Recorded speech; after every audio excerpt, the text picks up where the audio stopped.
Why is there a need for laws to protect U.S. universities from foreign espionage and influence by nations such as China, Russia, Iran, and North Korea? And how will more interagency cooperation in the U.S. government help resolve this? Just why should state-supported multinationals such as Chinese tech giants Huawei and ZTE be treated differently from their U.S. equivalents? And how does the proposed bipartisan Protect Our Universities Act of 2019 legislation try to address all this? This is American Thought Leaders, and I'm Yanya Kellick. Today we sit down with Congressman Jim Banks, who serves on both the House Education and Labor and Armed Services Committees, and introduce this new legislation, the Protect Our Universities Act of 2019. Congressman Banks, excellent to have you. Thank you. So you recently introduced the Protect Our Universities Act of 2019, which I thought was fascinating, especially because it has to do with basically preventing theft of sensitive information as is described by foreign nations, and you single out China, Russia, Iran, and North Korea. And I guess my question is, aren't there safeguards to prevent this already? Sadly, not nearly enough. Recently, there have been a number of reports about the growing influence of espionage, especially from China, on our college campuses, who also host sensitive research funded by DoD, the intelligence community, other intelligence agencies. And what we've learned is that those safeguards don't exist. That was the impetus for us introducing our bill. There was a recent report that the Confucius Institutes on 100 different college campuses in America had received over $158 million of funding. And we know that there is a concerted effort by China, especially to target those colleges which also perform sensitive research. So our bill has three main parts, but all of those parts are better safeguards to protect our secrets, our research, and even to protect the influence that these Chinese entities have on college campuses that oftentimes are sought to normalize their behavior, normalize the actions of Chinese companies like Huawei or ZTE, Huawei especially, on campuses. Our bill dives into a lot of that. I'm happy to talk more in depth about each of those parts. Why don't we jump into that? Well, actually, so you have these three prongs, right? One is that you're going to have it's an interdepartmental task force led by the Department of Education. Second one looks at foreign nationals working in universities. The third part is certain technologies basically being specifically looked at so they don't get compromised, right? Let's start with the task force. Yesterday, we questioned Acting Secretary Shanahan in the House Armed Services Committee. Now, I serve on the Armed Services Committee and I serve on the Education Committee in the House. So I have an interesting vantage point in questioning officials from both the Department of Education and the Department of Defense. So yesterday we had Acting Secretary Shanahan, and I asked him point blank, have you ever engaged with Secretary DeVos about the growing influence of espionage on college campuses by Chinese entities like Confucius Institutes, Huawei, other entities? And his answer was a big fat no. That's startling in and of itself. Now, the Department of Defense has a task force of its own that dives into these issues, but they don't relate well or involve the Department of Education. And because the Department of Education is intimately involved in these issues, a number of the reporting requirements go through the Department of Education, we found that they're very ill-equipped to address these very serious issues. That's what our task force would require them to do. Now, last summer, I wrote a letter to Secretary DeVos and encouraged her to dive more deeply into these issues, to receive a briefing from the Intelligence Committee, which she did, and also to set up a task force, encourage her to set up a task force like this. Nothing has happened since then. That's why we introduced the bill to force Department of Education, if they're not going to do it on their own, and I understand they have a lot of other issues that the Department of Education is involved with. This isn't a traditional role of the Secretary of Education, not something that maybe any other Secretary of Education has ever dived into before. But if they're not going to do it on their own, Congress needs to force them to do it instead. So do you feel the awareness is already there, just the cooperation between the departments? Because this issue, affects almost every department, it would seem. That's the biggest issue, the cooperation? Well, when it comes to college campuses specifically, and college campuses being such a natural home for this type of sensitive research, something that, by the way, the Pentagon and the Intelligence Committee, they want to continue to rely on college campuses to perform this type of sensitive research because it's valuable to the cause. When it comes to that, the Federal Department of Education needs to be more aware of the threat and needs to find ways to create better safeguards. There are a handful of reporting requirements. When Huawei gives a grant to a college campus, that grant has to be recorded and reported to the Department of Education.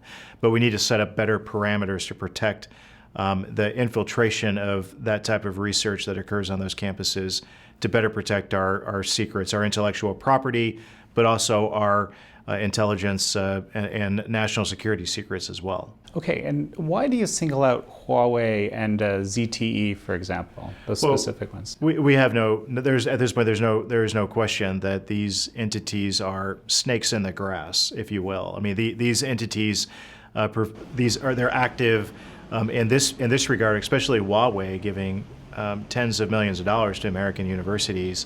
That is a part of a larger scheme to infiltrate the very fabric of American institutions, including college campuses. So it's easy to signal them out because we know what their tactics are. Many of us have been briefed both on the unclassified side and the classified side on the types of activities that these entities are up to. So it's easy to signal them out for that reason. Now, that being said, in the last National Defense Authorization Act that we passed last year, we banned these technologies from being used on military installations. So a simple question to get to a second part of the bill: why would we not ban their use on college campuses when directly related to our DoD and intelligence community-funded sensitive research at the same time? It's a no-brainer that that's what we should do. And quickly, for the benefit of our audiences, what's the difference between Huawei and ZTE and, say, perhaps, a comparable American company? That you're probably getting beyond my technical expertise of what these telecommunications companies do and what they're capable of. And more like in their role in society. I mean, yeah. I mean, they at the end of the day, they are companies that are funded by the Chinese Communist Party, which says in and of itself that they have a motive that's very different than any American company that is operating in a capitalistic environment in the United States of America. So they have a motive to infiltrate the United States of America, in this case, seeking to obtain sensitive research or information that can be best used for the Chinese government or the Chinese Communist Party. What do you make of a number of European countries now? I believe Germany is seriously exploring this, for example, of actually kind of opening the door. Given what you're saying, it seems almost ludicrous. It's deeply troubling. Germany, especially, that they would adopt Huawei or ZTE as part of their 5G solution. So I was in Munich last month with Vice President Pence, who gave what I thought was a historic speech, and he warned our European allies that if you choose to turn to the east, you're doing it as a slap in the face to the United States of America and the West. And we won't stand by idly and watch our allies choose Huawei or ZTE as a solution to the detriment of our Western values and in the best interest of the United States of America and the Western world. So this administration has been tough on that note, and they've put the word out to our allies that we won't stand by idly if they make that poor decision. So I think, as you say, this isn't just a slap in the face in America. It feels like a slap in the face to their citizenry. This is a much bigger deal than any one nation. If China doesn't respect the human rights of their own people, why would we think that they would respect the human rights or the privacy of Americans or any European country that would choose to operate with using technologies from companies like Huawei or ZTE? Again, snakes in the grass that are being used as tools of espionage on behalf of the Chinese Communist government to seek out information that is useful to China. This is a no-brainer to ban these entities, at the very least, from being involved in sensitive research on college campuses, which is the small step that our bill seeks to take. And that's something just occurred to me. There's among the issues that this bill addresses is basically foreign nationals from specifically these four nations that you identify.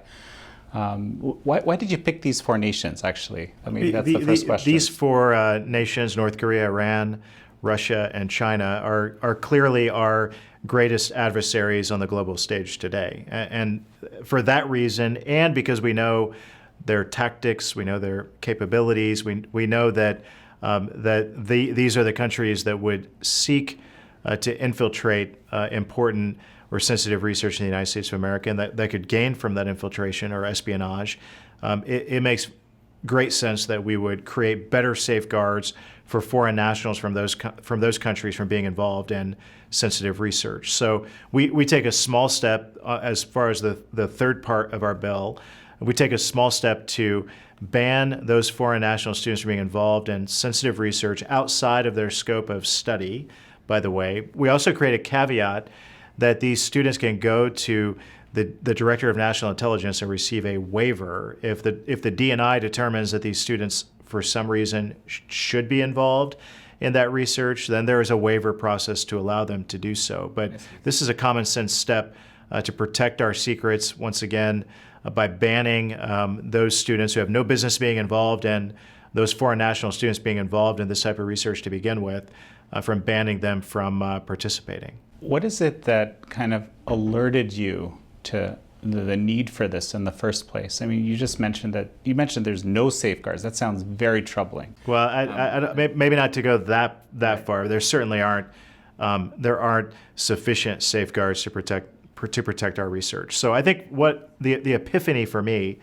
was the letter that we wrote to Secretary DeVos, and better understanding that the Secretary of Education, who has a major job that doesn't dive deeply into national security issues.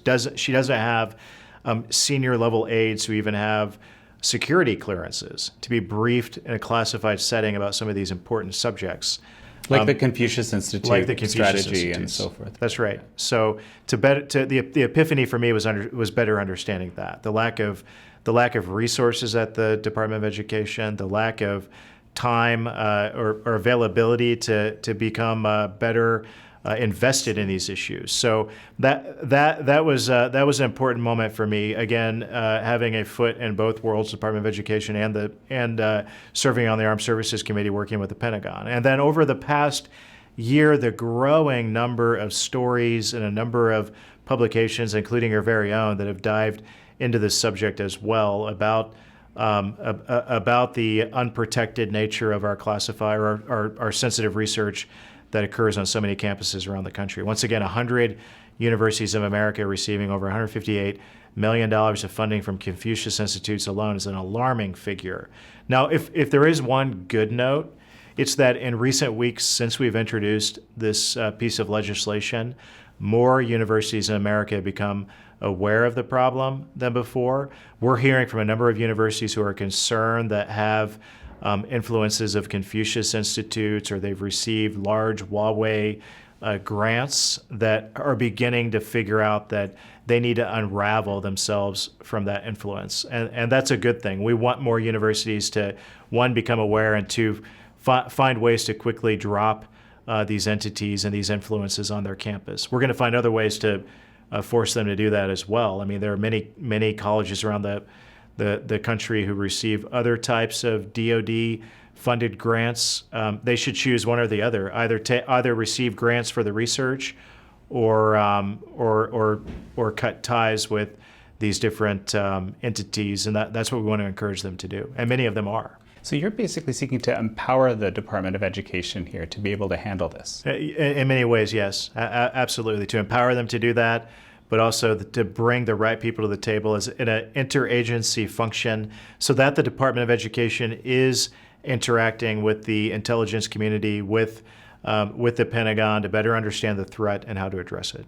Wonderful. Thank you, Congressman Banks. Thank you very much. Thank you very much.